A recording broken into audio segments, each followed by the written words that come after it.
This is a Kirkendall Barrett presentation, darling. Feed me, meow, meow, meow. Because of this podcast, I'm a gay icon. I'm so hot. I'm so good looking. My salad dressing is amazing. Like the internet at large, there are things you can do on the internet besides porn, but most of it's porn. A lifetime of Hallmark.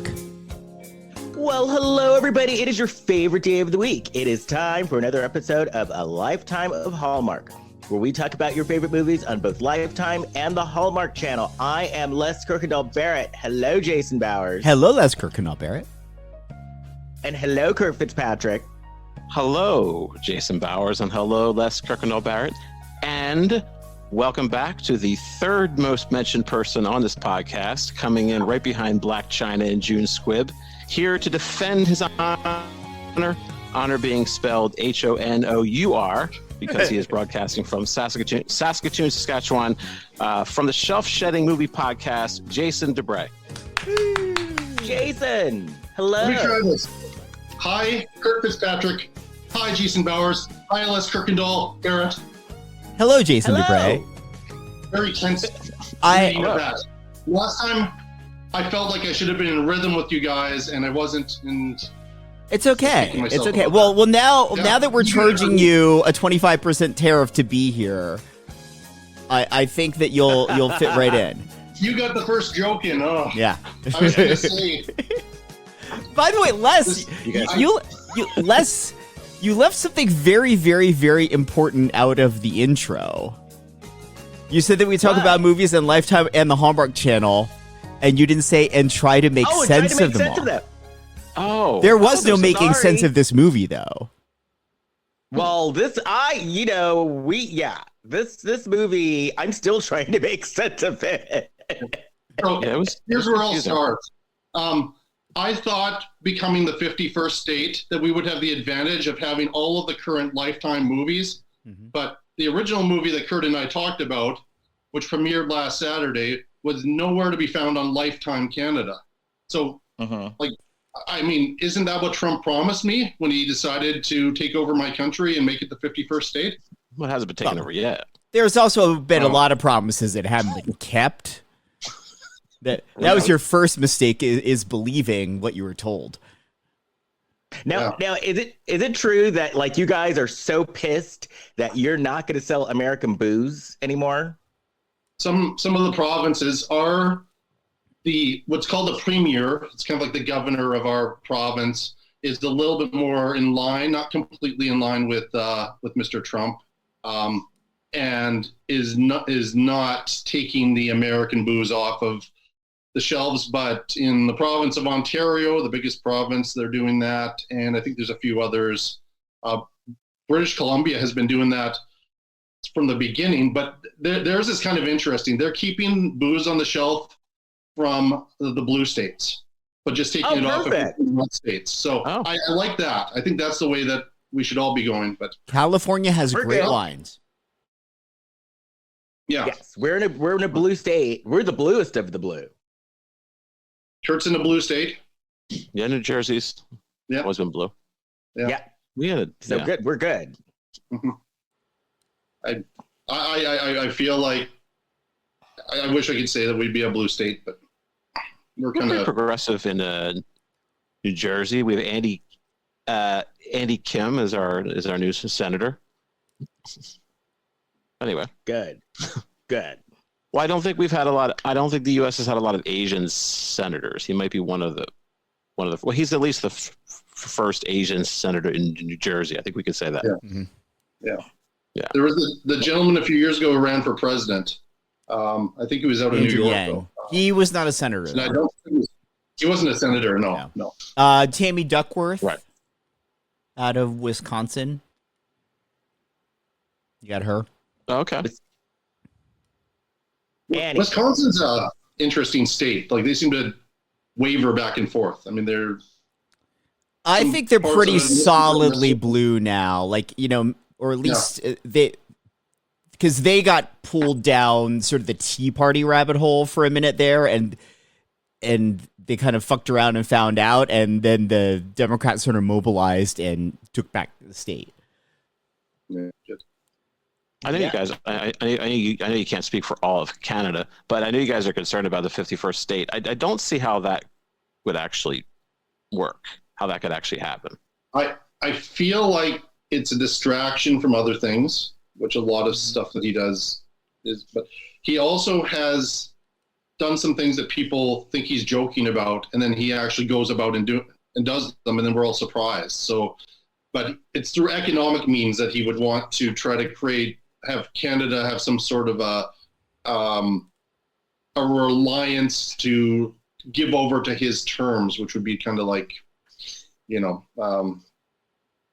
wouldn't be exactly like becoming the 51st state, but it would be letting him control this part of the world, which he's trying to do, as well as other parts of the world, obviously. I think he thinks Canada needs us more than we need Canada, and I just don't know that that's the case. I don't know if when there's no electricity in Michigan and a few other, I don't know, northeastern states, it's going to be tricky. Yep. That's the threat from Ontario, is that they'll cut that off. But see, and that's a major fuck around and find out. Mm-hmm.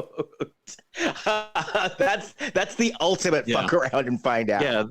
Yeah. There's a video by that guy. He's the author. He wrote a book called the Next Civil War or something like that. You know what I'm talking about? That title sounds I've heard of it. Lays it out. He just lays it out why the U.S. can't invade Canada. It's like, whoa, all right, well, jeez. He's like, you've got Ivy League graduates assassinating CEOs. He goes, Los Angeles is still burning, and they're blaming themselves. Like, woo, hey, take it easy there, dude. Simmer down. Yeah, but it sounds more interesting than having to deal with the actual problems and try to solve them. Right? Yeah. Well, anyway. speaking of problems.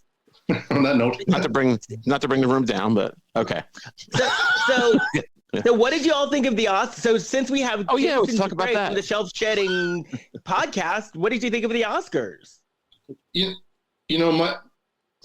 I'll say on the whole, very positive about the Oscars this year. I think I put way too much energy and too much of myself into this whole award season. Honestly, since Demi Moore lost, I haven't watched a single movie. I've developed a cold. I haven't been able to sleep. I really feel like somehow, wow. And you have to understand, I love Honora, and Mikey Madison was kind of like my second favorite performance of the year. But I was so sad that Demi Moore did not win Best Actress. That was a category I cared about more than any other category this year. But I think Conan did well with the show, first time hosting. That's not an easy gig. Almost everybody gets ripped apart for hosting the Oscars. And on the whole, I was happy that I was worried that a more standard Academy movie like The Brutalist or Conclave was going to win Best Picture. I really like Conclave. The Brutalist I'm not as fond of. I'm happy that it was in Honora. It was something that's like a Midnight Cowboy, something that's completely different for the Academy to have given Best Picture to. So I'm mostly happy. I just need time to recover from, once again, my Best Actress choice. It's happened many years in a row, not being able to win. Lily Gladstone last year was who I was all in for, and well, no, I agree with you though, because I enjoyed Honora as well, but I thought that Demi Moore was robbed for sure. Yeah, she was probably very close in terms of the votes, but she did well though. She won in life. But she also won a SAG Award, Golden Globe. Yeah, I have a controversial opinion that may get me canceled, just like Kurt talking about Maya Rudolph. I thought Demi's performance was great, and I loved the substance. With that said, I thought she was miscast. I know that they say that it's meta. Yes, because the whole plot of the movie is that she turns 50 and she's suddenly too old to be considered hot to the world. And they have Demi Moore, who is in her 60s, playing this character who's 50, who is too old because she's not hot enough now. It's meta, but it's not.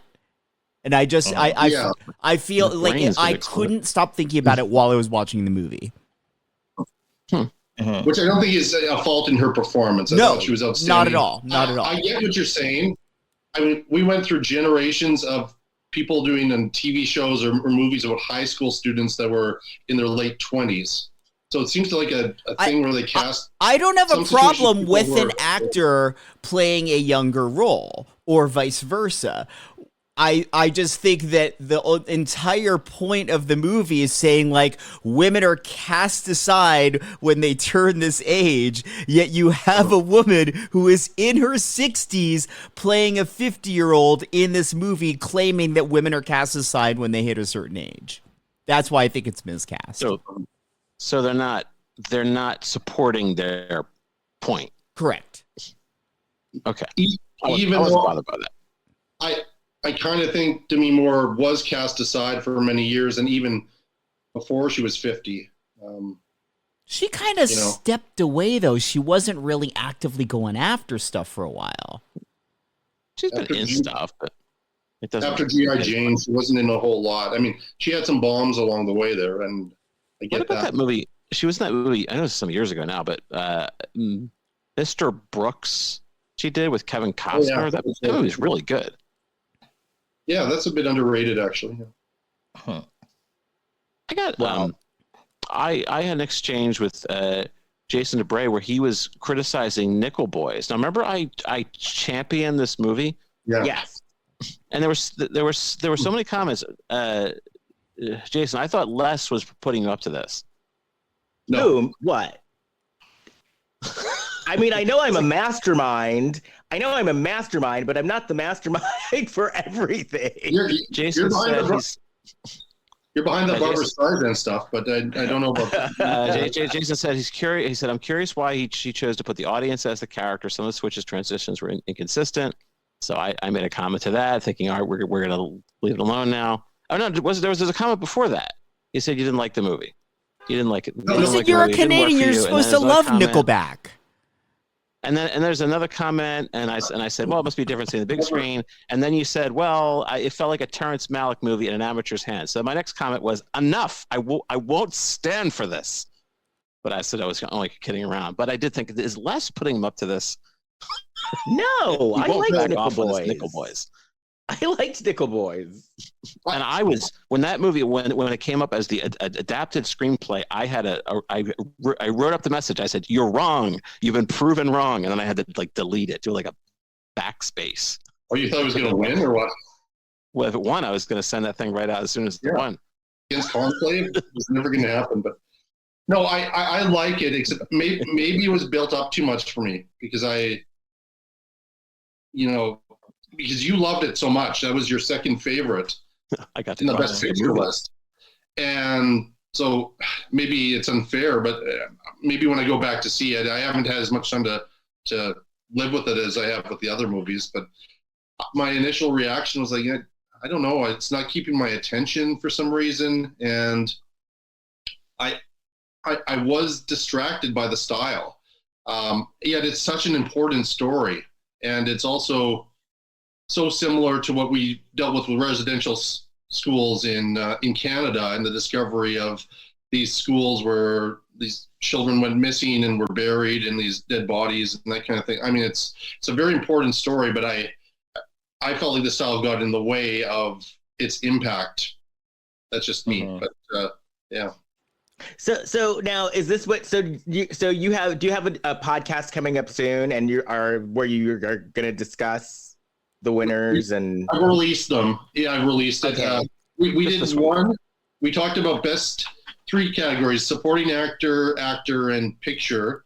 I did a separate one where I just kind of by myself went through as many categories as I could talk about. There were a lot in the technical movies that I hadn't seen. I hadn't seen Flow, for example, which I hear really good things about. I loved it. Wild Robot, and a few movies like that. I just kind of gave my take on different categories and who should win and that kind of thing. So that was a little bit more. I didn't have Kurt to kind of counter my opinion there, but this was probably the most we've agreed, though. I mean, we didn't get into any Jamie Lee Curtis or anything. Yeah, we did the best picture and the actors. Yeah, Yeah, I like the Oscars very much. I thought that Conan did a. I mean, I've been a huge fan of Conan. I think since pretty much the beginning, and of Conan in the '90s. So I thought he was great. I thought he was it a, was good. great I watched choice. 3 hours of the Oscars and I went to bed. What's that? I just thought it was such a great choice. Like when they announced that it was going to be Conan, I'm like, that makes so much sense because here he is. Yeah. He's this comedian that's beloved by many. He's known worldwide now, yet he really has nothing to lose if he doesn't do well as the host. He's got nothing to lose at this point in his career. Yeah. Right. Yeah. And if it does go poorly, he'll make it even funnier because he's at his best when the ship is sinking. Right. Yeah. Right. I hope he does it again. I think he I hope so. He could do it multiple years and it would be great. So yeah. I did see Amelia Perez. I had not seen that when I did. What did you think? Shelf Shedding Movie Podcast. I'm going to give it another look because I did. Just because of time constraints, I watched it over the course of 3 days. I like some of the musical. I like that big musical sequence where she's they're at the dinner, fundraising dinner. Mm-hmm. I thought that was really cool. It's almost worth. Well, I don't know if it was a cool scene. That was the song that won the Oscar. El Mal. Oh yeah, that won the Oscar. Okay, well I like that. I would have voted. I like the other one that Selena Gomez sang, that Mi Camina. I thought better of the two songs, but I'd like to take another look at it. The only thing is you're reading the subtitles and you can't. There's so much visually happening. I'd like to. If I don't understand the language, so that's the only thing. But I wish I could be taking in the visuals more. But I think it is a movie that's worth watching again because there's a lot happening in that movie. A lot. But I would say I would give a positive review, but I would like to take another look at it. Mm-hmm. Right. Well, you know who always get positive reviews? Kurt, do you have any Blac Chyna news? Doing a piece of China. China. I'm talking China. The Blac Chyna Report. Here's Kurt Fitzpatrick. Okay, this is from ndtv.com. Okay. Written by nobody. Nobody is taking credit for this. Okay. No, I'm sure it's. I think it's Tom Stoppard or something. Is he still with us? I think he may have passed away. I don't think so. Okay. I thought maybe somebody writing, somebody doing it, it's like a gig, an anonymous gig. All right. So the headline is this is from this week. So we're very excited. Blac Chyna on completing 900 days of sobriety. Ah, very nice. So let's see. Now, it's never too late to start afresh and adopt healthier life choices. For inspiration, we have model and rapper Blac Chyna. The 36-year-old has been candid in sharing her wellness journey on Instagram. Her latest entry is no exception. On March 1st, Blac Chyna, they spell her name Black, it's not correct, whose real name is Angela R. White. How dare you, Tom Stoppard. Whose real name is Angela R. White, posted a carousel of throwback pictures celebrating an important milestone. She revealed being sober for 900 days. The photos spanning across her childhood days, teenage years, and adult life document Blac Chyna's transformative journey to sobriety. Her message is clear. If you can do it, no, if she can do it, you can do it too. All right. The text attached to the snaps read, I thought nobody noticed, but they did. I was not happy. I was not at peace until I found Jesus, until I got sober and started to remember Angela, 900 days sober. In the first few clicks, Blac Chyna looks unrecognizable with her cosmetic procedures. Then there is a sweet shot of her as a young girl. A separate picture captures an emotional Blac Chyna with tears streaming down her face. The rapper was seen getting baptized in a swimming pool on her birthday in 2022. The last frame featured a screen grab about her addiction recovery data. You have been sober for 2.46 years, 29.58 months, 900 days, and 21,584 hours. Read the note. The text attached below said, trusting and depending on God during addiction and recovery can bring salvation and rescue when times feel hopeless. On a concluding note, Blac Chyna captioned, every day we are faced with a decision, but we opt to exist in a world of deception that will never transform unless you transform. So that's that. Very nice. That is nice. Very nice, Blac Chyna. Not to belittle her accomplishment or anyone's accomplishment that is has dealt with an addiction and is now sober, but I am sort of stuck on the details of, like, clearly there's an app that's tracking her progress.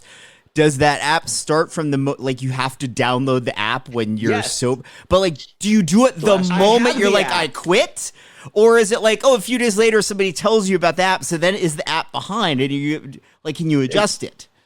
No, because what you do, because let me pull up the app right here. It says how many hours you're at. Yeah. And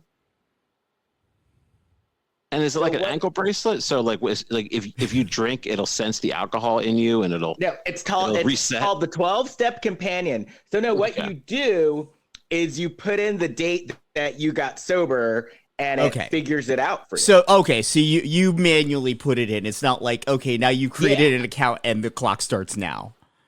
No. No, you put in your sobriety date and it calculates it for you. You know me, I get caught in the details here.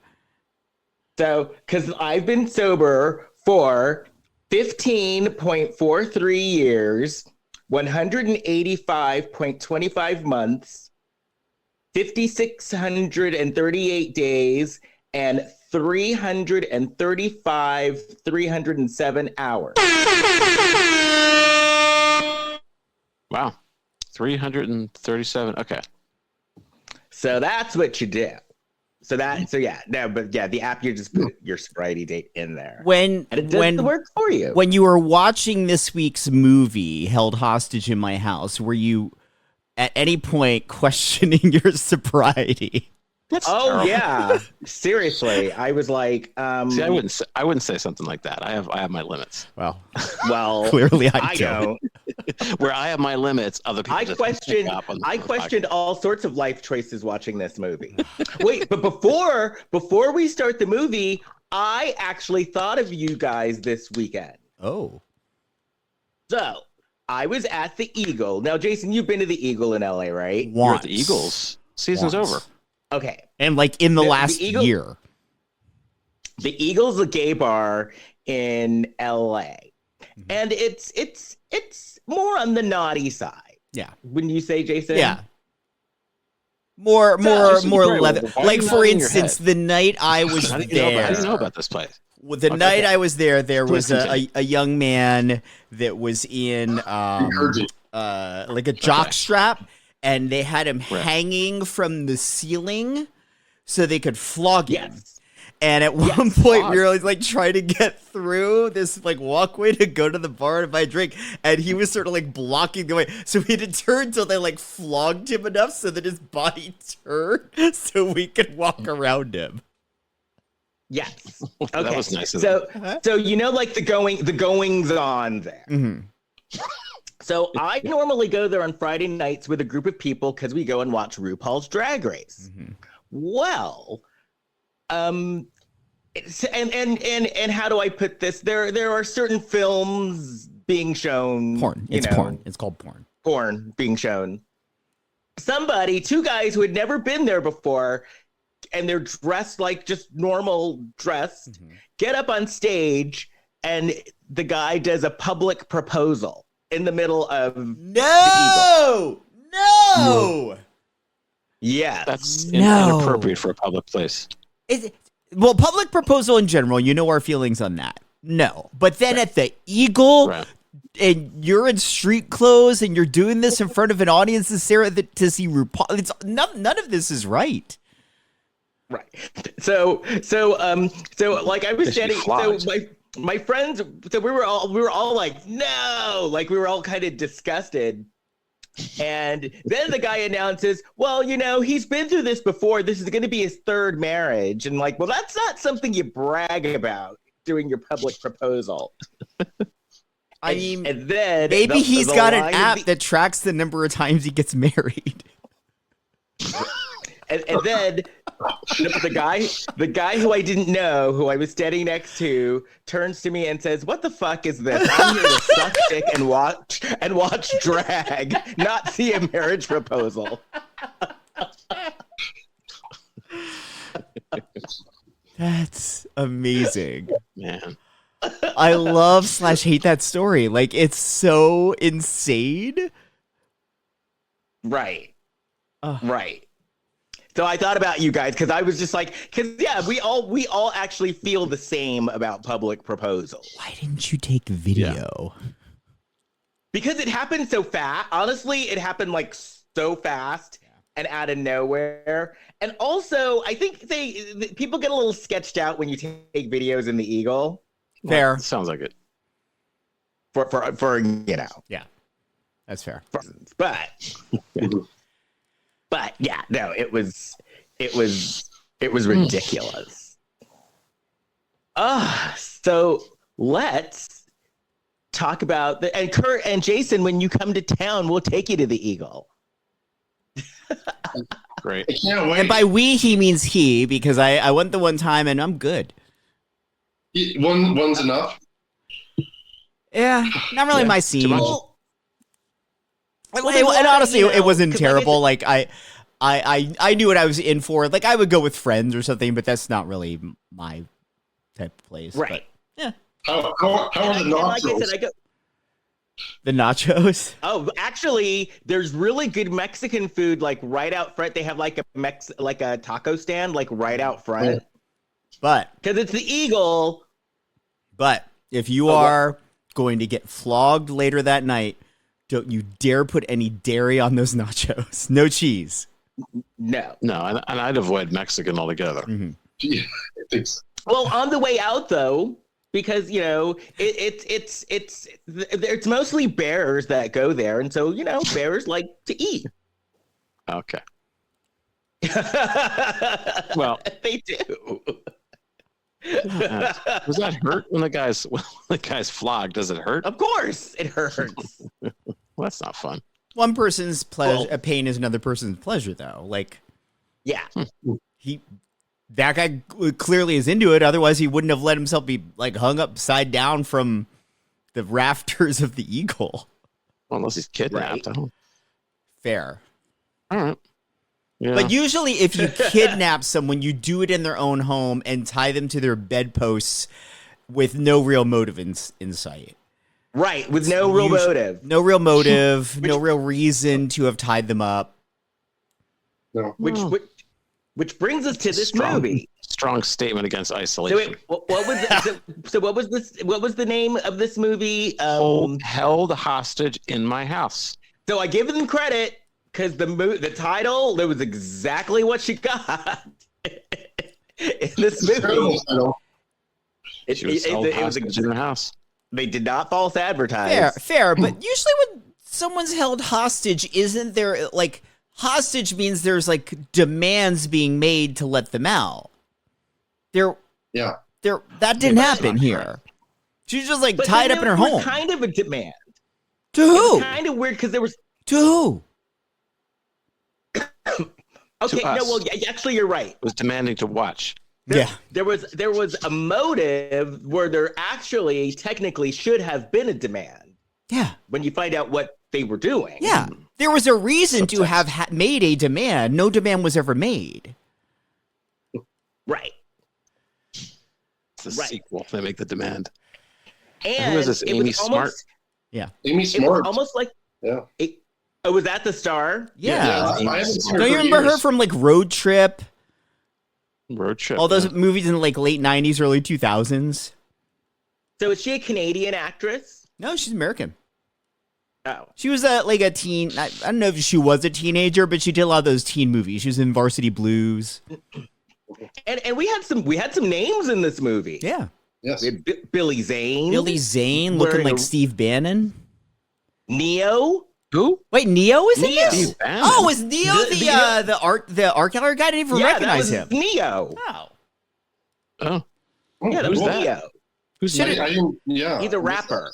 The singer. He's a singer and songwriter. Singer slash rapper. I should have known from the Great fedora. voice. He always wears fedoras. Yeah, that was Neo. So they had names. Yeah, and Kelsey Grammer's daughter was in it too. Greer. Yes. Who is she? She's the fiance of the ex-husband. Oh, okay. Oh. Jeez. Okay. I didn't know that. So even when you get to the end, it made no sense. Let's see if we can figure this out. Crack the code. I feel like if this had been originally a play, there's a way this could have been an interesting look at things, but it wasn't that. No. Right. Have any of you read or watched the film version of Gerald's Game by Stephen King? No. Okay. I almost feel like the creators of this, I don't know this for a fact, were really in love with that book or that film. But it's basically about this couple that go to the country and they decide to have more adventurous sex, and the wife gets tied up and something happens to the husband and he dies. And then she is locked to this bed for the entire book. And it was considered like the most unfilmable Stephen King novel. And then it was made into a pretty good Netflix movie. This is nowhere near as good as that. But I just kept thinking about that initially, that somebody must be a fan of this and was bringing this idea forward in a much less interesting way. So it's Stephen King. So did she like end up like cutting her hand off or her foot off or something to get away? Well, there was some. It took a long time, and the entire thing was like in her head too. And she started like animals coming in to the lake property, and she had all this stuff about her childhood. It's an interesting. I'd recommend that Animals more than this. Yeah. That's why I think this, like as a play, or sort of that kind of structure, this could have worked if this movie were all about her just replaying these interpersonal relationships in her head and where she should have spotted red flags in just human behavior and in the people in her life. Okay.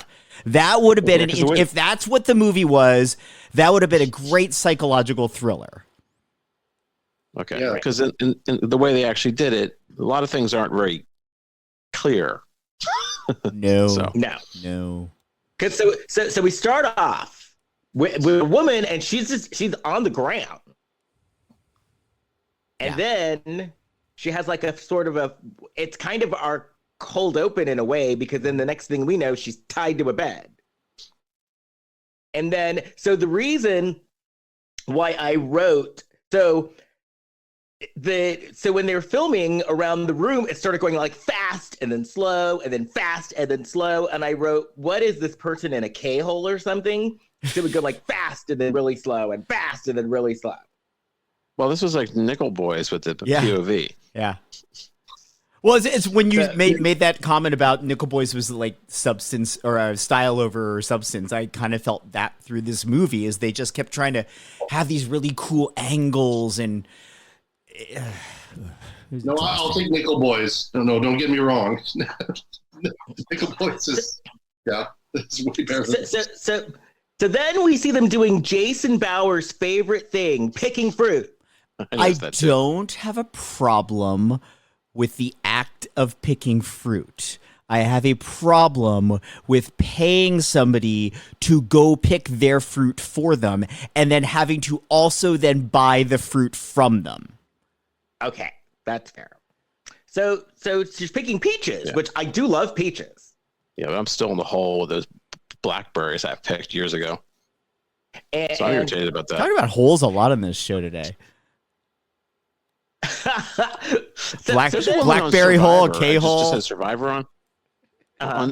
On the Survivor, they're going around a circle, and they're just each one is saying what their strangest physical element is, and this woman's saying, "I have this navel, my belly button is so deep, I can't."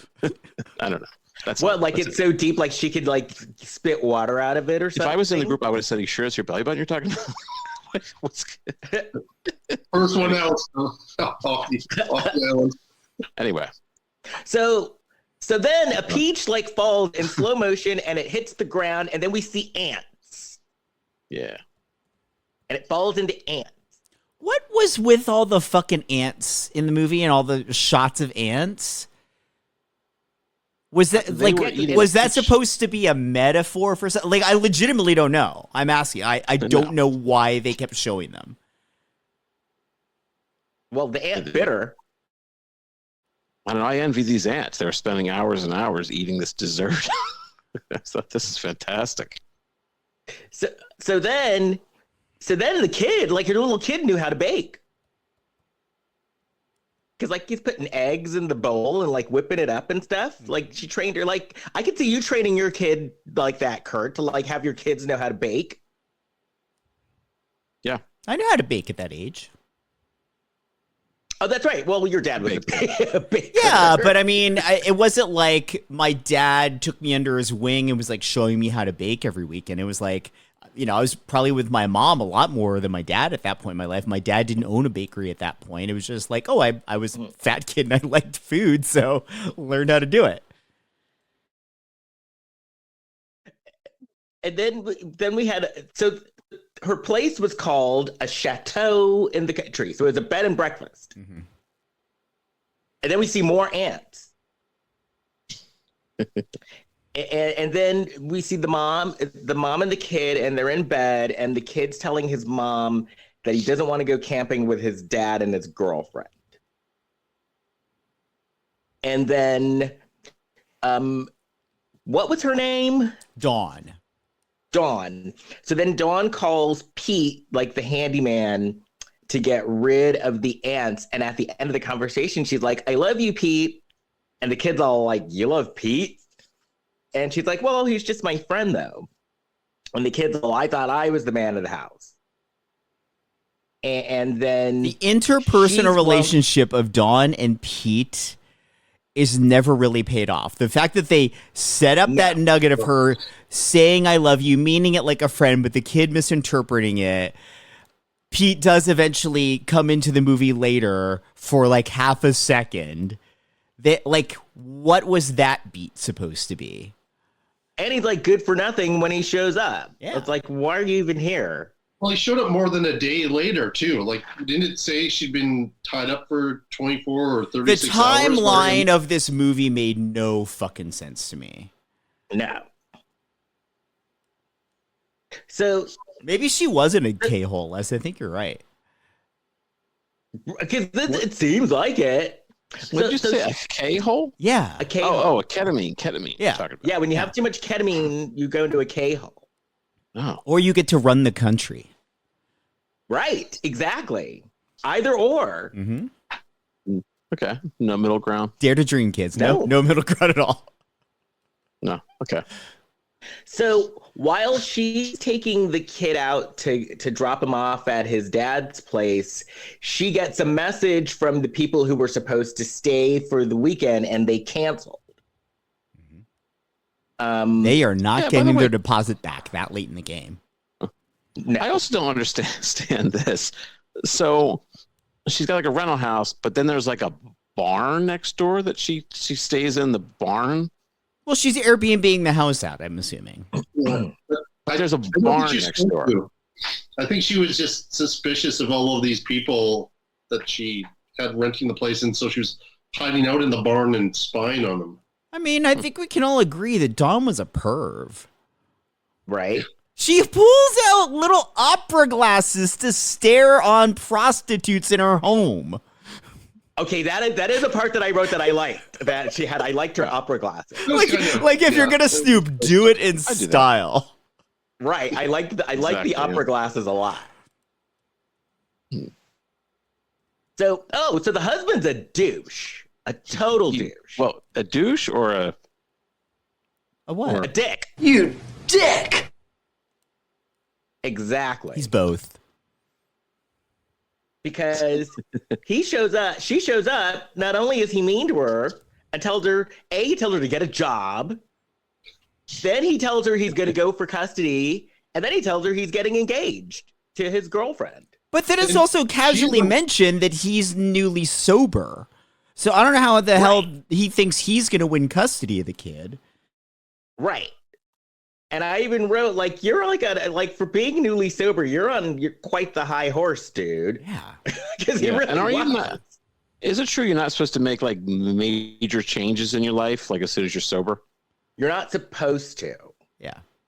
Right. But you're not supposed to, but there's no rule to say that you can't. Right. They just advise you not to. But in terms of, custody, they generally lean towards putting the kids with the mother. And in this case, the mother owns a giant home. And also, when you're newly sober, the one thing they advise you against is getting into a serious relationship and getting engaged. Yeah. They definitely advise you against that. Well, they for should sure. also have advised him against wearing that plaid sport coat. Right. And you need a haircut. Yeah. The thing that's weird about those fights, the arguments they had, is that she is the most reasonable person. Like, she was such an adult about the divorce. Yeah. She's talking to her son and saying, "Oh, well, you need to be like nice to the, to your dad's girlfriend," and she was probably a really nice person too, and all this, trying to like help him accept her a little bit more. Like, a lot of people don't do that. So And she was Airbnb the house, and the house was busy. Like, she had a steady flow of guests in, so she was making income. Yeah, for sure. We never learned what he did for a living. Right. His fiance kind of looked like Amy Smart too.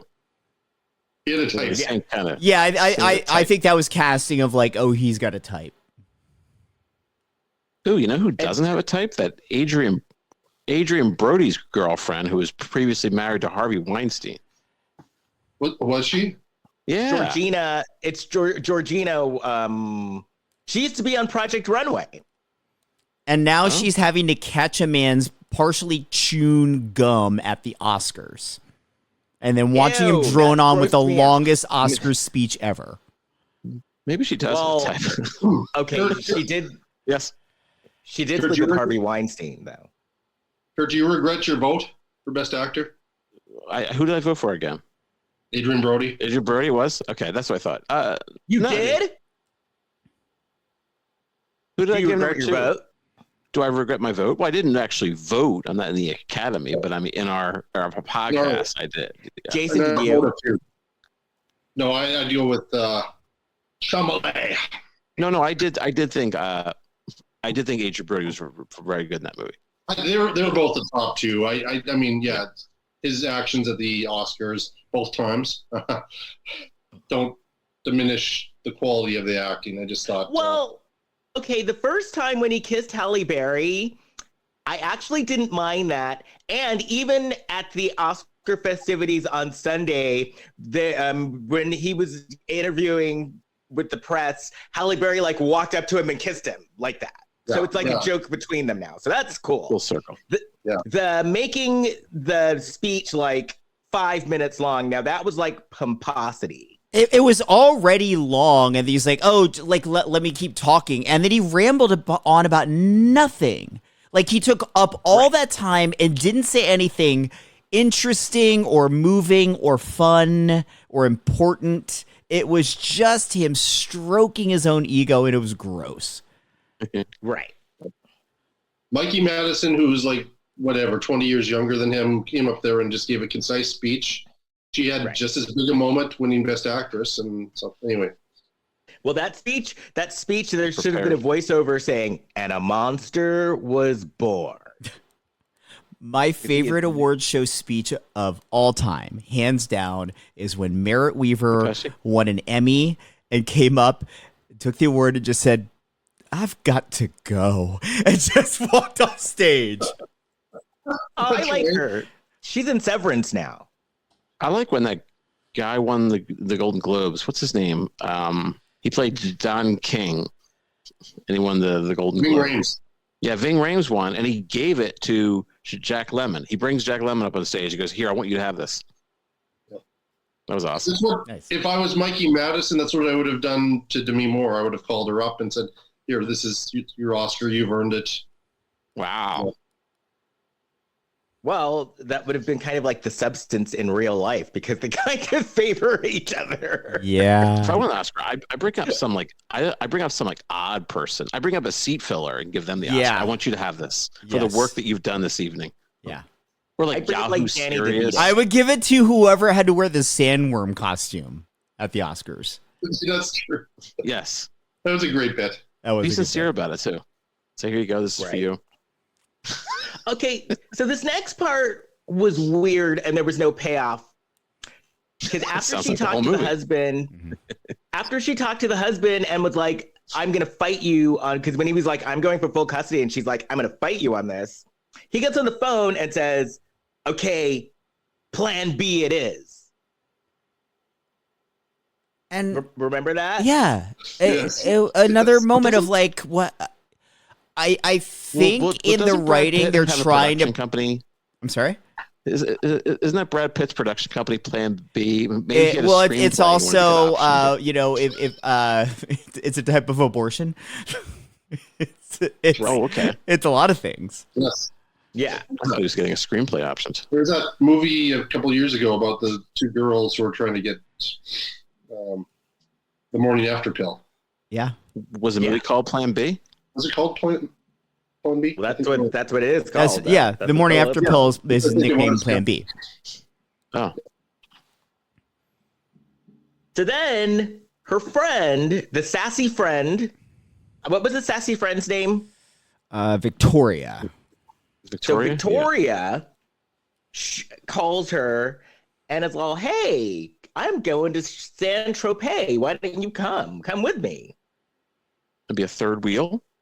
And then there was like a visual. Then Dawn like was kind of daydreaming and it sounds and she like saw the private jet, but it sounded like they would run around on private jets and stuff when she was single. And so Dawn is Vicky's like her best friend, and then she tells Dawn she needs to get laid. Pardon? She tells Dawn she needs to get laid. Yes, tells her she needs to get laid as well. And then, she's kind of giving her a pep talk, and, you could tell they're best friends. And then Vicky gets to the private jet, and who is her boyfriend? It's none other than Gilles Marini. I'm sorry, what now? His name is Gilles Marini. And back in the day, he became popular because he was one of these people who was on Dancing with the Stars, and he did very well, and he became like a household name for a minute. Oh, so he was a dancer on Dancing with the Stars. No, he was a contestant who wasn't very well known, but he was so good looking and did really well that for a minute he became like, what? Wow, I missed that. What was he known? What was he known for that they put him on as one of the stars? He actually wasn't that very well known. Well, he must have been known for something. Otherwise, he wouldn't be on Dancing with the Stars. He's famous to somebody. Marini. I'm going to Google this right now. Yeah. Because his big thing was he's French and he's sexy. Google. Google. Google. He's a star. He shines bright. Okay, Marini. Well, maybe somebody should give him the Oscar then. Okay, he's a French actor. So Gilles Marini. Okay. He's a French actor. He's 49 years old. He gained recognition for modeling. Oh, that's right. He was in the Sex and the City movie. Okay. Which one? The first one. What a tragedy when we actually have to say which one after mentioning Sex and the City and movie. He's also known for roles in TV shows like Brothers and Sisters, Switched at Birth, and Devious Maids. He was also the runner-up on season 8 of Dancing with the Stars. He did well. Yeah. So that was her boyfriend. All right. He's 49 years old, and he's from Grasse, France. Time for him to get the substance. Grasse. Yes, right. Right. It's almost 50. Doesn't apply to men, though, does it? Well, I guess it did, because that guy in the movie had it. The young guy. Oh, there's a guy. Yeah. Yeah. So then Dawn comes home and her door is open. And then someone walks up behind her and hits her with a rock. And I wrote in my notes, what kind of amateur is this? He's not even wearing a black hoodie because he had on like a mask and like a hat. And then but like like not even a like a full handkerchief. mask. Like Yeah, a like handkerchief. Yeah, like it's in the old West. And then his sidekick later had like a train. Right, like a bandana. He had like a bandana around his face. And I was like, what kind of amateur are you? Don't you know you're in a Lifetime movie? Where's your goddamn hoodie? I don't think this was made for Lifetime. I think it was made for television, but they probably show it in Canada for Lifetime Canada. But I don't know if it was necessarily made for Lifetime specifically. Maybe. Because it was definitely written for, or at least edited for television, because it adhered to commercial breaks. Like there were like very obvious points where commercials were dropped into the movie versus like if you watch a feature film that's edited down for TV, there's kind of like weird spots where they'll cut out. Yeah, and is our friend still telling them not to use hoodies? Oh, Samantha? No, because we saw a hoodie in 2 weeks ago. Or a few weeks ago we saw a hoodie. Okay. So she wakes up. She's tied to the bed. And she's moving and she's trying to untie. She's flailing around, trying to untie herself. And then desserts are still next to her. Right. Then she hears drops in the sink. And she sees a clock and it's 10 after 12. PM. And then she remembers that she got a message on her phone. And then we see ants. And then for some reason, we have like a map montage where we see Atlanta and then Saint-Tropez. But why did we see that? I don't know. Because Vicky and Jill Marini were on the plane. Yeah, I think they were trying to just keep things straight for the audience as to where things were, because they do jump around in time throughout this movie, and that's a little hard to keep track of at times. Like if you're watching something in present day or in flashback or it's somebody's imagination, it's a little bit all over the place. So then they show, and she's sitting in Jill Marini's lap on the plane. It's like a really lame Rio Needy commercial. So then we see Pete getting the message from Dawn that she left earlier. Then Dawn's like tied to the bed, and then one of the thieves just comes in and for no reason just like slaps her. No, this thief. Like, what's up with that? No. They hit her because she started yelling for her neighbor, Mrs. Bauer. No relation. Mrs. Bauer was not very helpful, was she? Mrs. Bauer couldn't hear her anyway. She wasn't helpful to Dawn nor to the plot of the movie. She's not related. Is that your aunt, Jason? Not related. Because she said no. Here's my criticism of that, and I mean maybe the movie too much credit, but we have a commercial transition where she screams, and we quite clearly have an external shot of her being so loud that we can hear her outside of the house. Mm-hmm. So how is it that Mrs. Bowers was not hearing? She doesn't, a simple line of dialogue. She doesn't have her hearing aid in or something. Like, right. Yeah. Okay. And then Mrs. Bauer brings her mail and drops it off at the house. Okay. Or maybe Mrs. Bauer doesn't like Dawn and is deliberately ignoring her. She's in pain. Good. Fuck her. Which would be great. I would love that if they had some other thing that she was just a terrible neighbor. Or she doesn't like all the traffic from the people she rents to. There's a scene where Mrs. Bauer kind of ignores her. Yeah. She can't hear her. That's what I'm saying. Maybe Mrs. Bauer like actively doesn't like her, and she's like, "I'm going to pretend like I didn't hear that." Wow, this is really left up to into that movie. Yeah, this is left up to interpretation. So then we get to Kurt's favorite part because we see plates of peach cobbler. Well, they're being eaten by ants, though.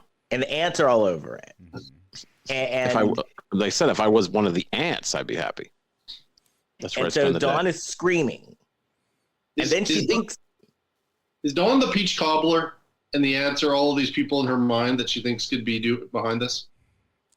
I mean, probably. You could look at the movie that way, I think. You're a sweet person. Or maybe this is just a really long filming day, and they're like, there's ants now on the peach cobbler that the assailant left her, but we can't reset now. We're too deep into the day. Right. We're just leaving it. It's gonna be a motif now. Yeah. That's actually the craft service table. I just got overwhelmed with ants. A very small set. So then she thinks back again and she sees Neo, and Neo is telling her that he's booking a gallery space for her. And so then we go to the kid, and he's camping with his dad and his dad's girlfriend. And the girlfriend is like, I'm making a hobo dinner. Now, what the hell is a hobo dinner? I don't know, but we're expected to know. I feel like that was a way of saying like a poor person's camp out dinner, which is kind of offensive if that's what that's supposed to mean. Then what would it be like? Hobos. Top ramen, beans, oodles of noodles, Hobo dinner. I'm looking it up. spam. Oh yeah, let's look up Hobos? hobo dinner. Yeah, what is a hobo? Hobos eat Google. spam? Google. Google. Hobo dinner packs are simple: potatoes, carrots, and onions, topped with a seasoned hamburger patty and grilled or baked to perfection. That is a hobo. Oh, it's like a burger? It's like a casserole almost. Like a skillet. Ooh, I do love a good. It's good probably just casserole. things you can make in like skillet form because you've got like the open flame there. I do love a good casserole. Ooh. I love. Well, you might Listeners, do send us hobo dinner. feedback on your best hobo dinner recipes. Right? Yeah, drop them in the comments. They don't know where to write. We give out like 8 million social media handles at the end of the show. You're thinking that our listeners don't know that we're online? No, I wouldn't know which one to respond to. Choose The hobo dinner? dealer's choice. If Which one? you want to post yeah. your hobo dinner recipes on our Blue Sky, our TikTok, our Instagram, our Threads, you do it wherever you want. You do you. And you know what? If you on? post it, I'll make it. I We will. on all eat these it. There places? you go. That's good. I would like somebody else to make it for me. So the kid got mad, and the girlfriend is all like shit talking. Like, you shouldn't let him talk that way to you. It's like, shut up, girlfriend. She was intense at times. Yes. A little too Yes, much, yeah. Mm-hmm. especially later on. Yeah. So then the kid gets pissed, and he calls his mom on his iPad. Who the fuck still has a rotary phone? In fairness to the writers and director of this movie, he first tried her cell and she didn't answer, so he's like, I'm gonna call the home phone. A rotary phone with an answering machine. And if he can't get through on the rotary phone, he's going to contact her on like a party line from like Little House on the Prairie. Lily Tomlin as the operator is gonna answer and try and connect them. Ernestine. I'm giving the designers way more credit than they maybe deserve.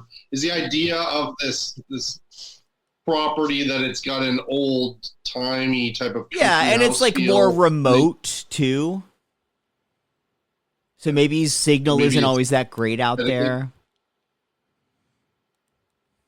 So then she's like still tied at the bed, and she's thinking more, and she thinks back to when Ramona comes to the bed and breakfast. Ramona looked And- too much like Victoria. Yes. And I wrote in my notes, Ramona is a bitch. Yeah. And Ramona she gives Ramona the tour, and then Ramona wants her to leave very quickly. Well, I have seen that happen where if you rent a place and like the owner is present when the renters come, and the renter, what I've witnessed is a renter gets very upset. I can see that. Like, imagine if you get a hotel room, even if it's like the cleaning person or whatever, if you go into your room and there's someone there, it's a little jarring. You're like, oh, I was going to come into this sanctuary, and it's still like disrupted. Right. So Dawn leaves, and that's when she says something to Mrs. Bauer, but Mrs. Bauer ignores her. Yeah. Then we see Ramona's slutty friends coming over. Mm-hmm.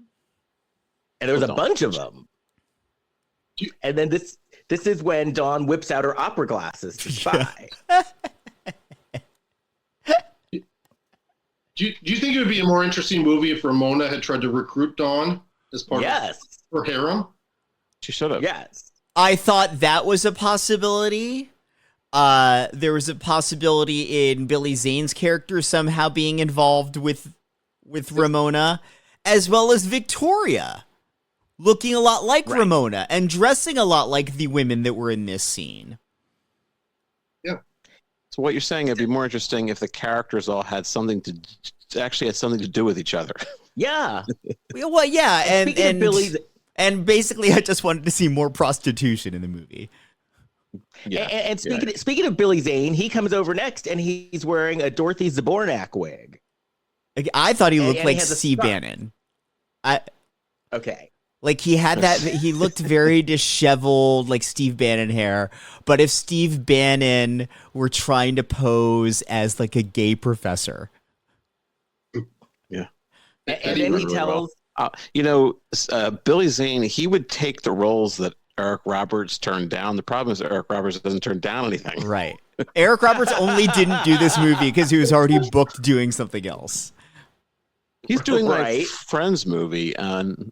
Eric Roberts? Yeah, this Friday he says he's showing up to do my Friends movie. Get his fucking contact info, please. Please. Yes. This is our in, Kurt. It'd be amazing to have him on the show. Yes. Yes, it would. And he'll do it. I bet he'd do it. He'd want us to pay him, though.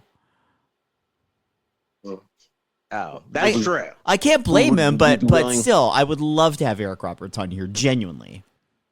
We'll pay you in compliments. There you go. Okay. I'm not gonna mention an amount because it'll get back to him. No. We'll pay you and we'll fluff up your ego. You'll leave here sounding really good. I know what we can do. We can talk smack about Julia so that he doesn't have to in the press. Yes. Yeah. No, he doesn't want us doing that. No. She doesn't want him doing that. I think that's what's going on there. So he won't have to. We can do it for him. On our own behalf, not his, if you know what I'm saying. Yeah. All right, I'm just gonna watch what I say. So Billy Zane, he's telling Dawn that he's been married for a long time, and she's like, "What's your secret?" And he's like, "Polyamory." And role playing. And role playing. The wife and the girlfriend plays a lifeguard, and he plays somebody who's drowning on the beach. Right. So then she's going to show him something in the cupboard, and he smells her. And then he invites her to join. Let's talk about this moment in the movie when he smelled her, because what they were looking for in the cupboard was the Wi-Fi router. And tries opening one side of the cabinet, doesn't open it. Opens the other side of the cabinet where the Wi-Fi router is kept. And it's clearly not where the set decorator put a Wi-Fi router, because it was all just glasses for the kitchen. Jason's laughing because he saw it too. He noticed it too. Yeah. I can tell. Yeah. He's into it. Looking for. Dawn's into it. I like Billy Zane. I like this ridiculous character. This is like the only scene he has besides like a group scene. Yeah. Scenes in her mind or whatever. And he tells her, "I don't bite unless requested." He says that over and over again in this movie too. I don't bite. That stayed with her, I think, that comment. Yeah. Well, the next thing that stayed to her, she was cleaning and found a used condom. Yeah, she just picked that up with her bare hands. Right. Yeah. Right? I've seen that Shit happens. Like, What are you gonna do, put on a rubber glove? it wasn't like she was cleaning and she's like, oh, what's this? It's like she knew what it was before she picked it up, right? How do you not? Yeah, you see what it is. You know what it is. Yeah. And So like, then- if you ever stayed in an Airbnb, they all have pretty strict, ridiculous rules about cleanup. There should definitely be a rule in your little book for your guests about condoms left behind on the floor. Yeah. Yes, put it in big print. No used Johnnies. damage deposit. find You a condom. need like a sub rule about condom etiquette. Yes. Like if I find a condom, that's $100. What'd you say about deposit? Yeah. There should be a penalty. Yes. There Okay. should be a penalty. I was gonna say not that kind of That deposit shouldn't be a penalty against her having to pick up that deposit. Well, the Oh, so, person clearly isn't getting their deposit back because she's got it.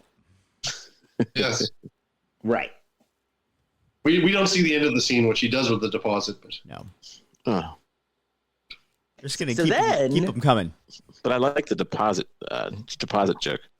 Yeah. So then we see this guy Gabriel, and he had a gun, and he then says, "I've got to go back to my wife now." And this is before we knew who Gabriel was.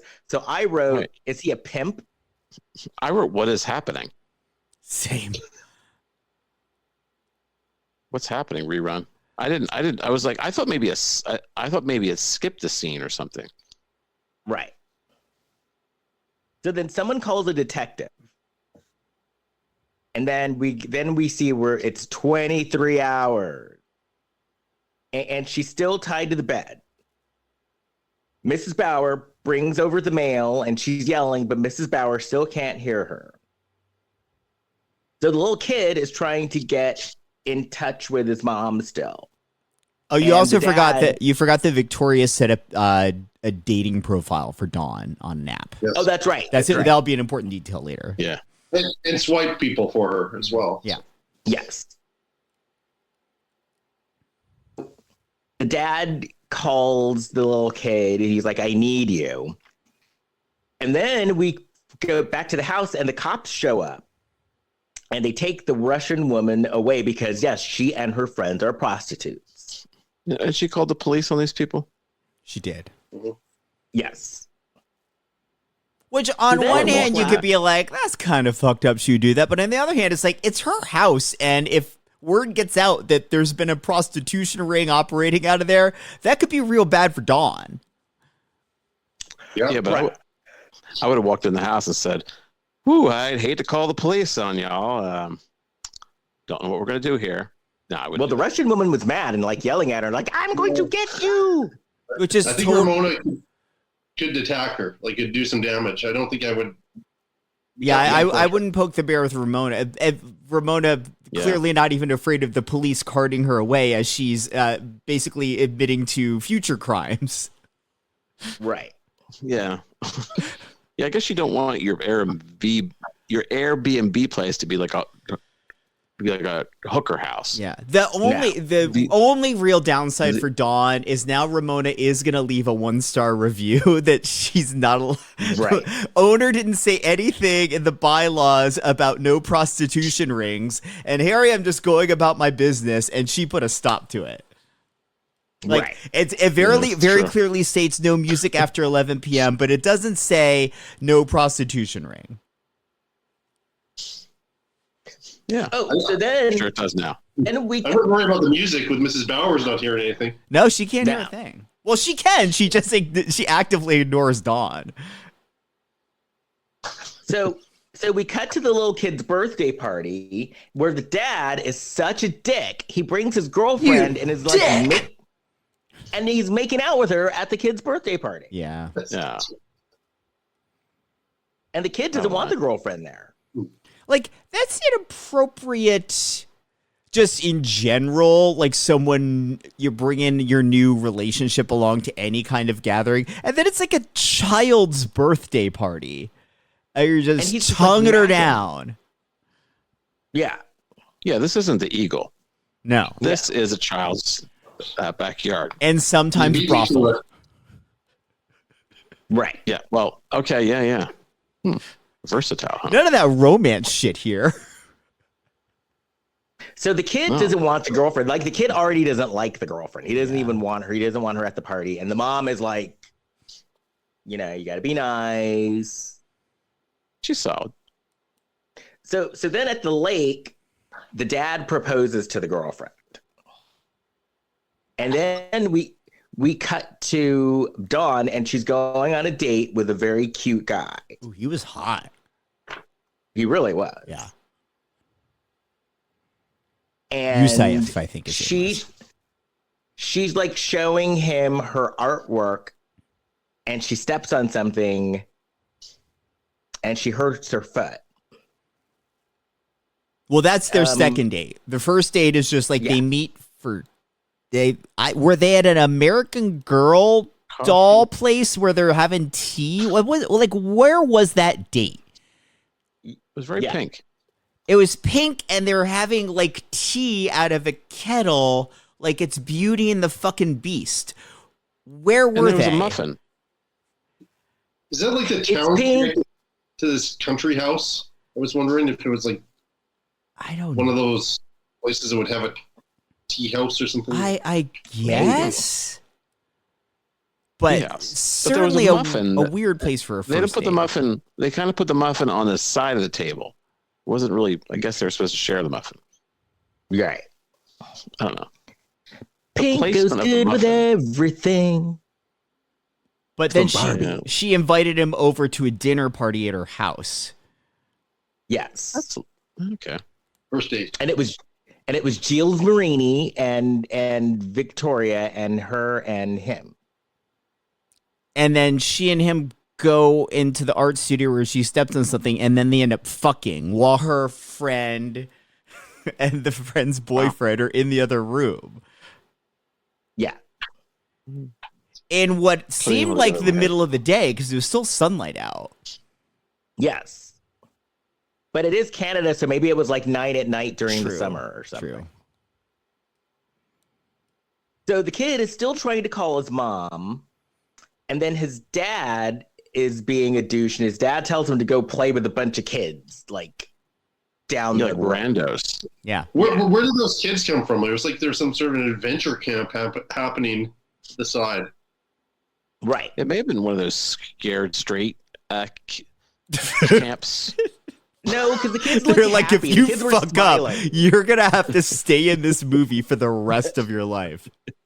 right? The little kids were smiling, though. The kid is good, actually. He gives probably the best performance.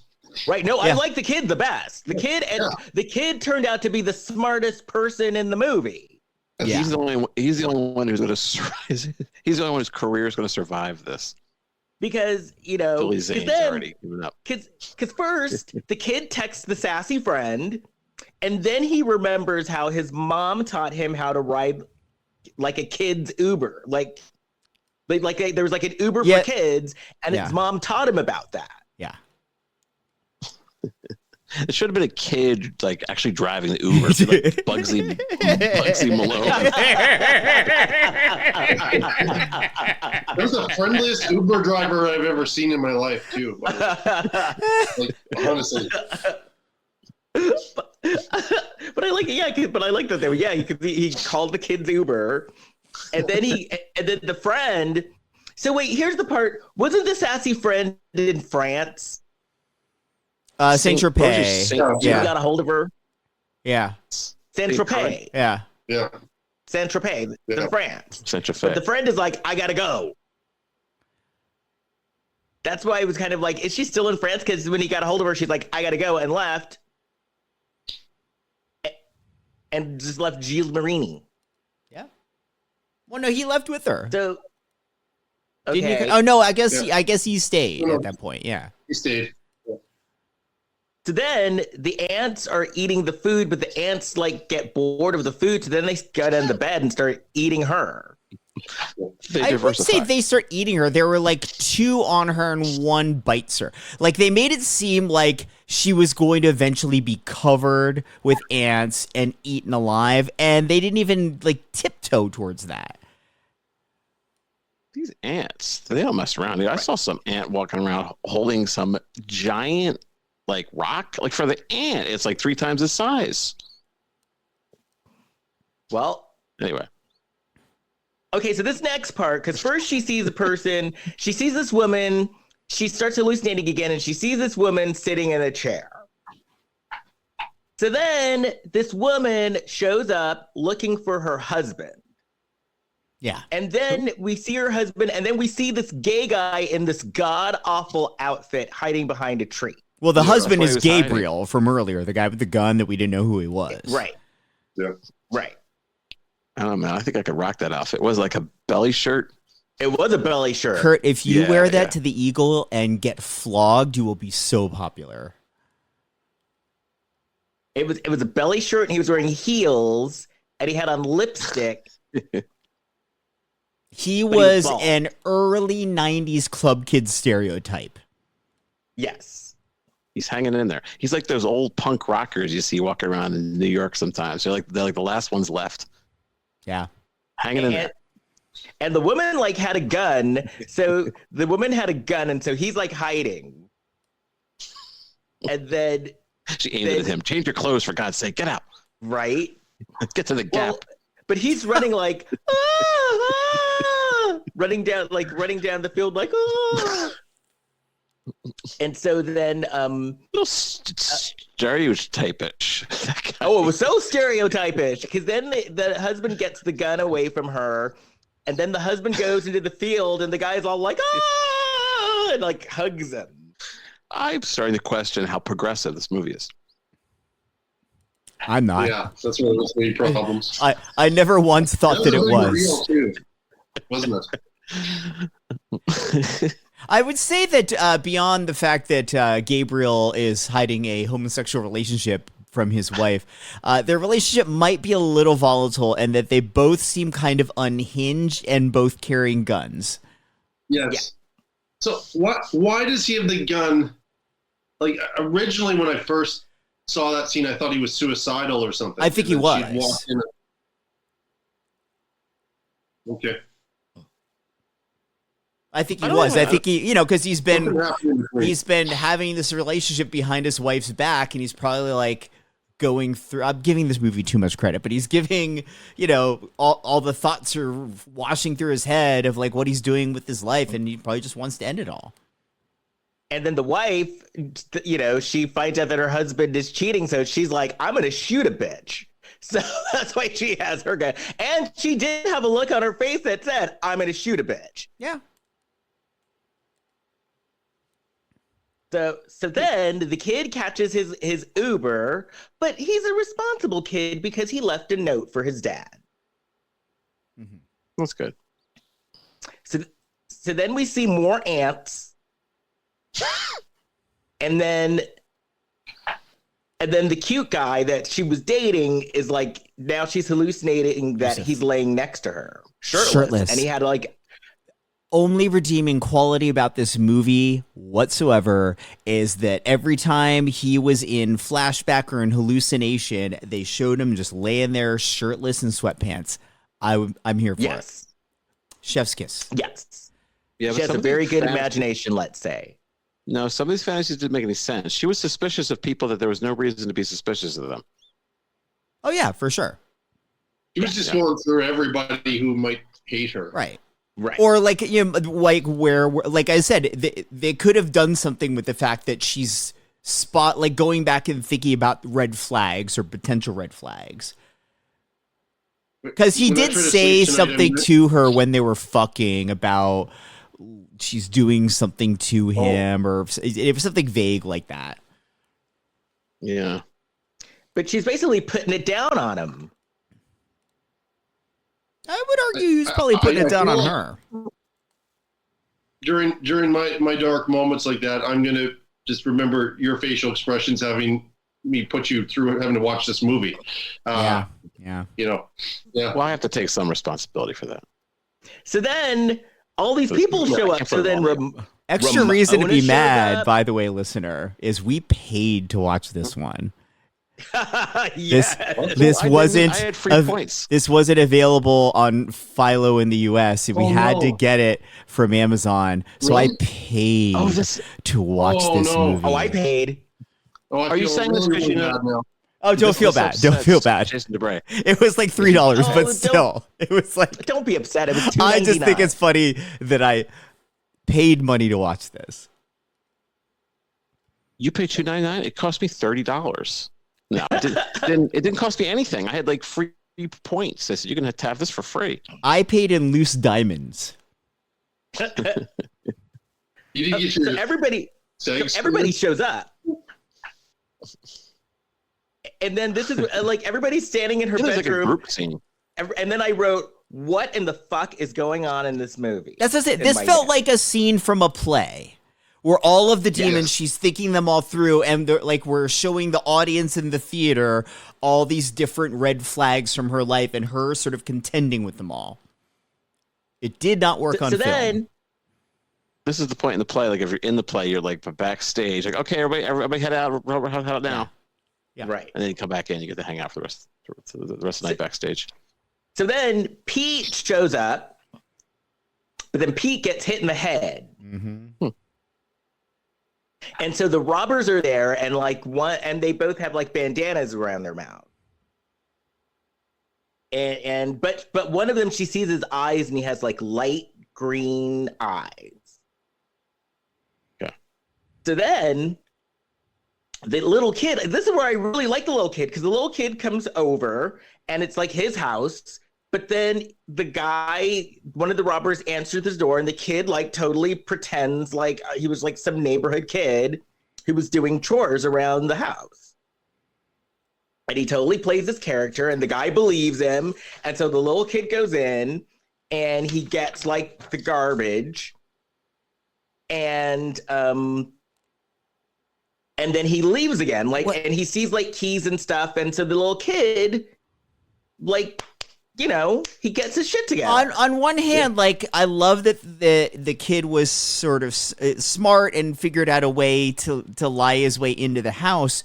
But for what purpose? He didn't do anything when he was there. He didn't get any new information. He didn't find a way of finding his mother, or even knowing if his mother was there. Like, no new information happened in that scene for the audience. But I think the fact, though, that, like, since it was his house and strangers were there, like, he played it down just not to get caught, just so he could go and, like, get somebody. But wouldn't you just go get somebody without going into the house and putting yourself in danger? We're giving this kid credit for being smart, but he didn't accomplish anything. True. But he was only, like, what, like 7 or 8? I think 10. I think they said he was 10.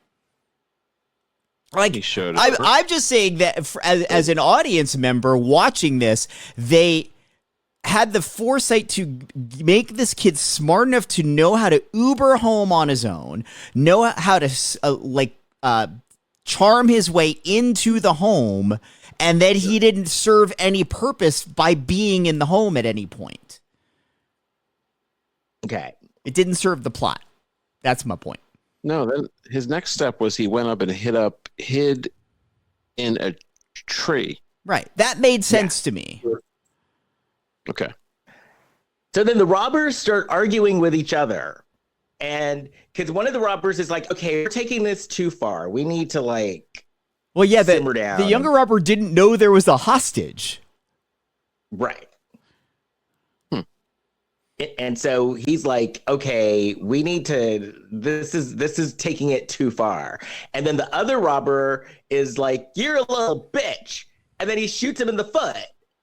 Yes. And I'm like, in my notes, who shoots someone in the foot? These guys are supposed to be working with each other? Yeah. Oh, boy. The one guy was just an extra hand. He didn't know the plan or whatever. And he just thought it was going to be a home invasion. They were the poor Extra man's hand. wet bandits. He needs an extra foot.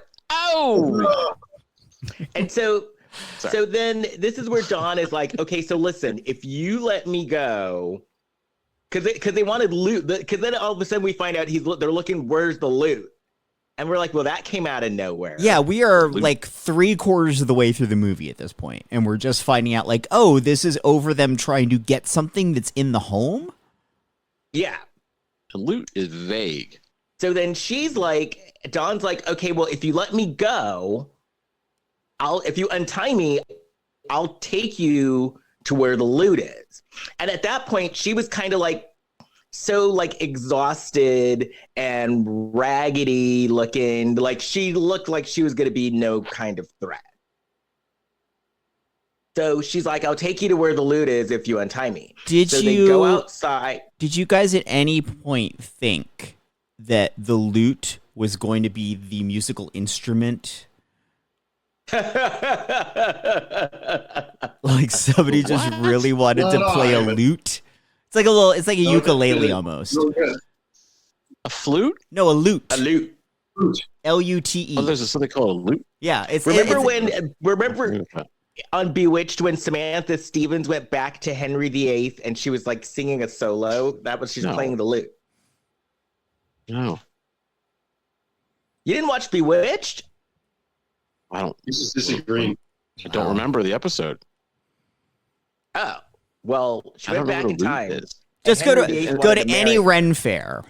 After you're done at the Eagle, go to the Ren fair. I'm not going. What is it? L-O-O-T? L-U-T-E. L-U-T-E? Yeah. We're using Google a lot. Yeah. And then Samantha was singing Early one morning. How do you guys know what this is? You're not playing a lute anywhere. Samantha Stevens played one. This is a stringed instrument with a pear-shaped body and a fretted fingerboard. Yes. That's hot. All right. So anyway, so she's like, so listen. She's like, I'll show you where the loot is. So so they go outside and the little kid is standing in a tree. And so she is walking, and then all of a sudden, she hits the man in the head with a bat. No, it was gardening shears. Oh, that's right. Oh, that's right. And then the kid jumps out of the tree. Jumps on top of the guy. Yes. There he was useful. Right. Then they kicked the guy's ass. Well, he figured out something to do. He dealt the final blow. Yeah. So then I was like, yay, kid. Very good. So then, so the cops show up and they were asking, and then they're taking the guys into the ambulance, and then one of the cops takes the mask off and shows the guy's face, and she's like, do you know him? And she's like, no. So then the dad and the girlfriend show up, and the girlfriend is like, they can stay at our house. Because, and this I think is a first for a Lifetime movie, the cop actually suggested leaving the place where the people were in danger. You know, Lifetime movies, they normally say, just go to sleep. Sleep it off. It'll be fine after your home has just been invaded. Yeah, relax. This one, they're like, you should probably go somewhere else. And they were actually... No, go ahead. I want to shout out the actor who plays the cop, because it was driving me nuts. I've seen him in some... Yeah. He was on that TV show Servant, the M. Night Shyamalan show, and I think he's shown up in a bunch of other things too. He's always got this creepy character. This was a different role for him. I thought he did a good job. Do you know the actor's name? Because he looked familiar to me too. Yeah, just said a second ago. Boris McGiver. Okay, awesome. And the cops were actually happy to do their job, which never happens on a Lifetime movie. So she's sitting in the bathtub. She's taking a bath. She's had a long 72 hours. And then all of a sudden, the girlfriend totally does not respect her space and walks into the bathroom. Wearing so much red makeup. Yes. So much red makeup. And the girlfriend has crazy eyes, and she's hiding something behind her back. Yeah. and she gives this monologue, and then it looks like she's going to take a knife from behind her back, but it's a brush holder. Yeah, what's the And gift? this is where I wrote in our thread, I'm gonna take a brush to whoever suggested this movie. It was a brush holder? Yeah. Yes. As a brush holder. I'm She looking made her at a brush holder as a gift. Yeah. I look it up, legitimately did not even know that was a thing that existed. I didn't either. I'm looking up right now. Do you, Brush holder. do you think? There's a paintbrush holder. Is that what they mean? G-O. Oh, she is a painter. That makes sense now. It's a paintbrush holder. That does make sense. Okay, now it makes sense. She was a. I was thinking like It was a hairbrush. That's what I thought too. Yeah, paintbrush. Oh wow. So this is. Yeah, my mind is clear now. Do you think a lute would fit in there? Well, loot I just learned too. I could go in Jeopardy. So What is a brush holder? So then we're at the gallery opening, and Neo makes a speech. And then we find out that the showing's a success, and Dawn gets like an art deal. And then the husband and the girlfriend are there, and Vicky is there as well. And so all of a sudden, Vicky's like, I need to go. And Vicky leaves. And then She was like Merritt Weaver. I've got to go. and then Dawn just gets like this weird look on her face. So then Dawn goes home, and Vicky's there looking around the house. Wait, you forgot the development that some guy wants to mass produce Dawn's art. Yeah, oh, that's right. Yeah, that was her art deal. He Her wants to mass produce paintings her are art. going to be shown in hotel lobbies from coast to coast. So she's basically going to be like Andy Warhol or something. So Vicky is sneaking around the house, and Dawn catches her, and we then find out that Dawn was using Vicky as a mule for diamonds. Ooh. Okay. And then Vicky confesses, and so what they were doing is they were putting diamonds in cigars, which came out of left field. You're so far out of left field. So Dangerous. Then- to do that. So then the cops show up and arrest Vicky, and everybody in this movie is like, take your hands off me to the cops. And it's like, you committed a crime. Mm-hmm. But how'd she set that up with the cops so quickly? Yeah, that made no sense. Like, She She did. just came Did back- she make a call like right after Vicky left the party, like saying, "Hey, meet me at the house" or something? She like, Oh, she did? yeah. who can get a wire together that quickly? I mean, Get a you van, have to get have outside. Well, judges. I will again. This should have been corrected with like a line or two of dialogue in the movie. Now that I'm thinking about it, get the impression that the cops had probably reached out to her. They suspected something about Right. Vicky, and Vicky said something that tripped herself up. And that's when So she Dawn wouldn't realized that be- Vicky's been lying to her, so she's now agreeing to cooperate with the cops. That she walked into her art show knowing that. Or having been given information that Victoria wasn't who she says she was, and then Dawn has to figure out whether or not she believes it.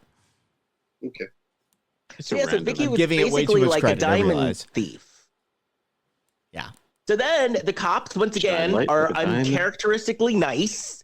And they were like, oh my gosh, thank you so much for helping us, Dawn.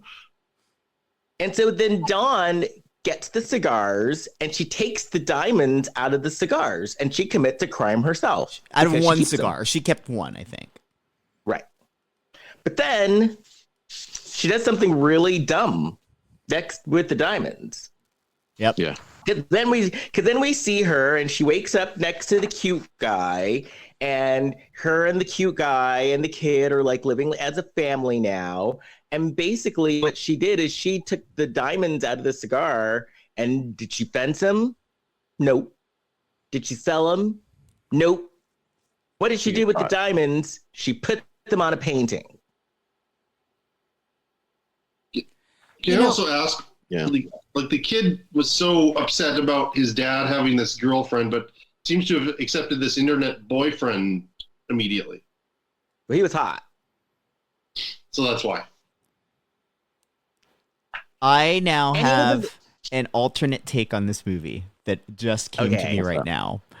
This is a present day continuation of Billy Zane's Titanic character, and he somehow got the hope of what's the big diamond called in the movie? He somehow The Hope Diamond. Or was that what his grandson has somehow gotten the Hope Diamond, and somebody has gotten it. It's been split up into smaller diamonds, and Billy Zane is on a quest to reunite them all into one big rock again. That's awesome. That's what it should have been. Yeah. Right. If that was the case, then this would be like, this movie deserves an Oscar.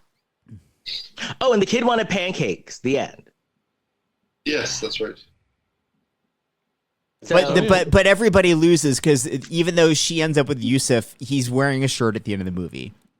yeah. Well, yeah. Well, But he let's was get cute. older. It was a show of the seasons.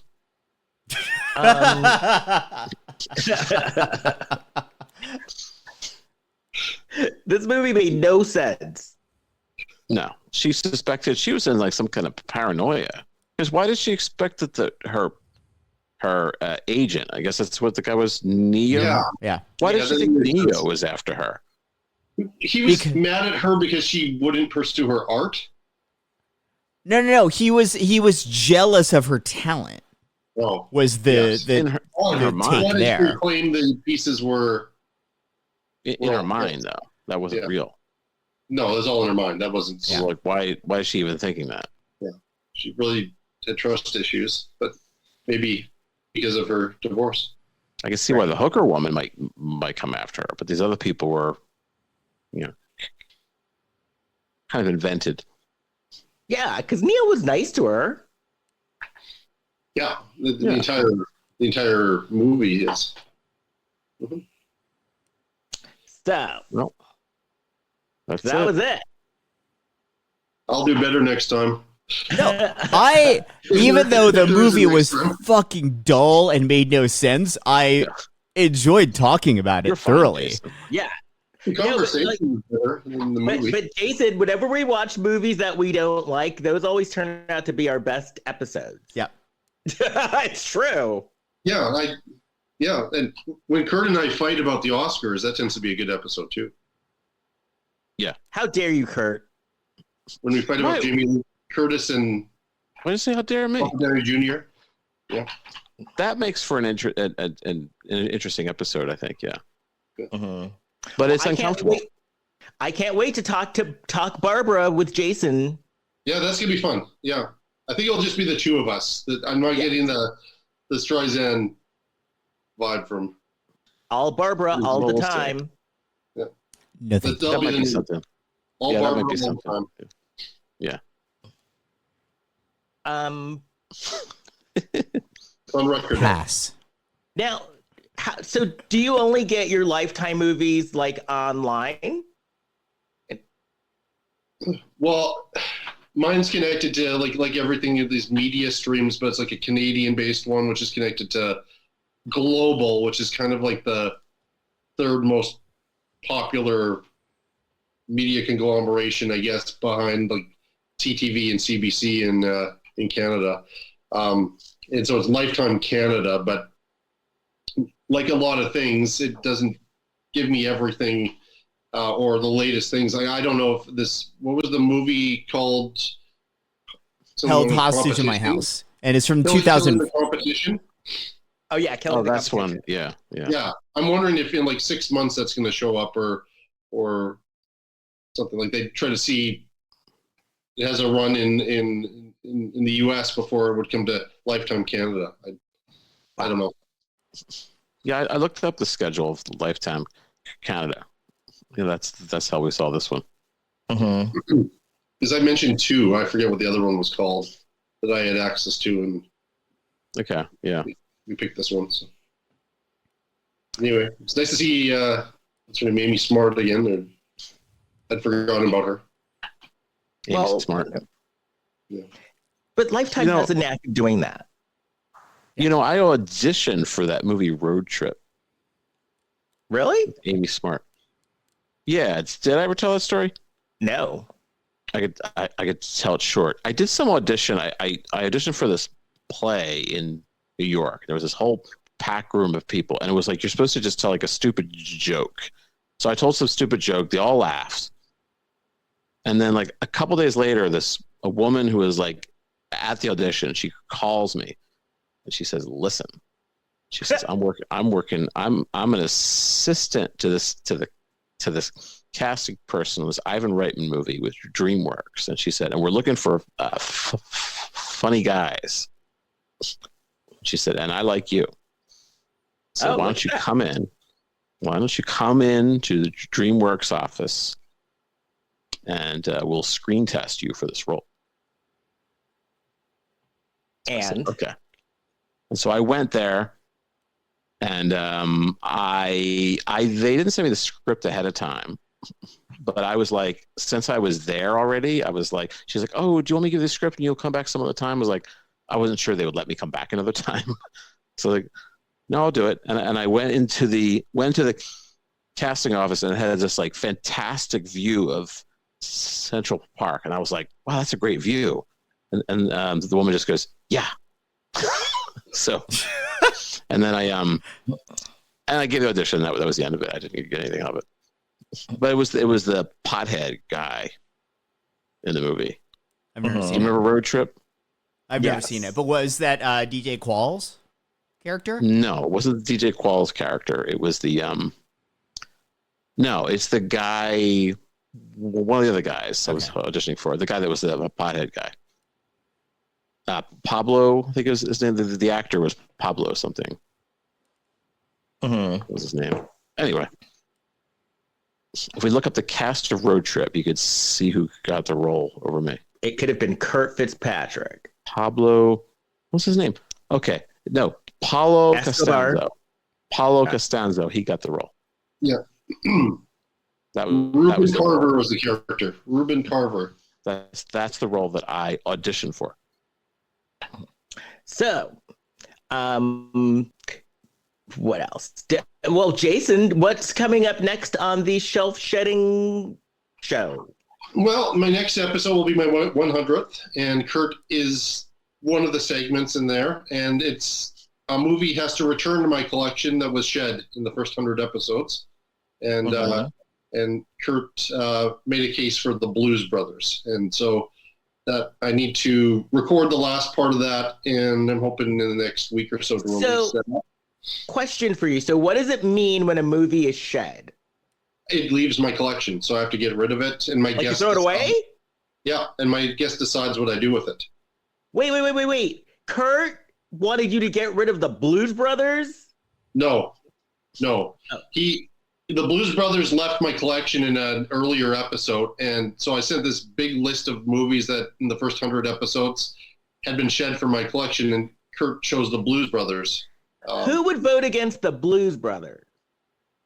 It was I created this stupid thing. Every 10 episodes, half the movies had to leave, and it was just an all-star list of 1980s comedies. But the other two that left were Bull Durham and Fast Times at Ridgemont High. Wait, who are these people? Couldn't they pick like Bonfire of the Vanities or something? well, that's my fault. I put the show together with 6 really great movies, which was the flaw, I think. So yes, I was defending the Blues Brothers. Okay. Yeah, you're saying okay, Kurt. I have hope for you. You have to have it in your collection. So yeah. Yes, you should keep Kurt, I have hope for you. Yeah. No, Kurt got rid of the Divine Sisters of the Ya-Ya Sister, or whatever, Divine Ya-Ya Sisterhood movie. I've seen that movie. You got rid of that, and what was it? King of Comedy? I didn't get rid of the King of Comedy. Or no. Which one left? We did Scorsese movies. I think all the movies were good, so whatever we got rid of is still a good movie. Yeah. Not the King. I love King of Comedy. Rupert Pupkin. Yes. Yeah. Okay. Yeah. So that's the idea. It's normally 6 movies, and Whichever one gets the least number of points with my guest has to leave my movie collection. But when we do the Oscar ones, I shed the nominees. So we go from 10 to 5 and 5 to 3. So, yeah. And how can people find you? Just any place that you, Apple or Spotify, any place that you get your podcasts. And I'm also on Instagram and Blue Sky, and I'm still on X, Twitter, and is it Jason Dubray on all those, or Shelf Shedding? Yeah, Shelf Shedding movie show, but I'm also on there, Jason Dubray. So find him, everybody. Yeah. And if you want to find me, you can find me on Instagram at Kirkendall, or on my website, leskirkendallbarrett.com. My website is going to be going down for construction soon, though, because I found someone to do it for me. So I'm going to soup it up. And if you are in Palm Springs on March 22nd, I'm going to be doing my show, The Real Black Swan, Confessions of America's First Black Drag Queen, as part of the Brothers of the Desert Wellness Summit at the Revolution Theater. And if you want to find more about that, go to revolutiontheater.com. Jason. Please, wherever you listen to your podcast, rate, review, and subscribe. It helps more people find the show. You can even leave a comment with your hobo dinner recipes right there, or you can leave those on Facebook, Instagram, and Threads at Lifetime of Hallmark Podcast, on TikTok at Lifetime of Hallmark Pod, and on Blue Sky at Lifetime of Hallmark. And you can find me on Facebook, Instagram, Threads, TikTok, and Blue Sky at Big Shot Jason. Kurt. I have no gigs to promote because I'm currently tied to a bed with some rotting peach desserts next to me. Which does allow me to do remote work. So, I thought there was a remote behind you. That's the ants. Okay. Yeah. Yes, that's an ant. So please keep remote work going, or else, that's it.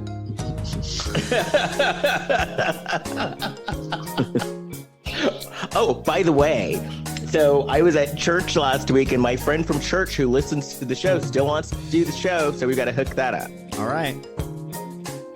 And I guess that's it. So I'll see y'all next week. Bye. Bye. Bye. Bye.